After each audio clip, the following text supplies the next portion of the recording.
রাশিয়ার রোস্তভ শহরে পড়াশোনা করতে আসতে চাচ্ছেন তাদের জন্য আজকের একটি ইউনিভার্সিটি। এই ইউনিভার্সিটির নাম হচ্ছে সাউদার্ন ফেডারেল ইউনিভার্সিটি। এটি রোস্তভ শহরে অবস্থিত।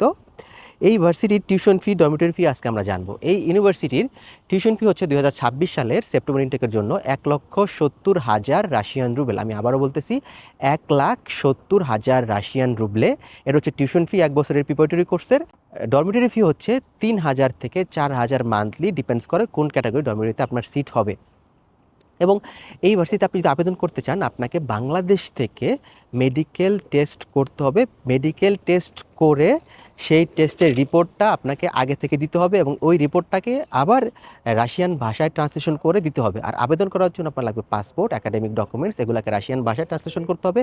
মেডিকেল টেস্ট করে সেই রিপোর্টটা ট্রান্সলেশন করে দিতে হবে এবং একটা অ্যাপ্লিকেশন ফর্ম আছে, দুইটা অ্যাপ্লিকেশন ফর্ম ফিল আপ করে দেওয়ার পরে আবেদন করার 15 থেকে 20 দিনের ভেতরে আপনাকে তারা সিলেকশন জানাবে। সিলেকশন হয়ে গেলে তারা আপনাকে কন্ট্রাক্ট পেপার দিবে, আপনি পেমেন্ট করবেন, তারা আপনার ডকুমেন্টস রেডি করে ইমিগ্রেশনে পাঠাবে এবং আপনার ইনভিটেশন দিবে এবং আপনি রাশিয়াতে ভিসা করে আসতে পারবেন। আজকে ভিডিও পর্যন্ত যারা আবেদন করতে চাচ্ছেন, স্ক্রিন থেকে হোয়াটসঅ্যাপ যোগাযোগ করে আবেদন করুন। আল্লাহ হাফেজ।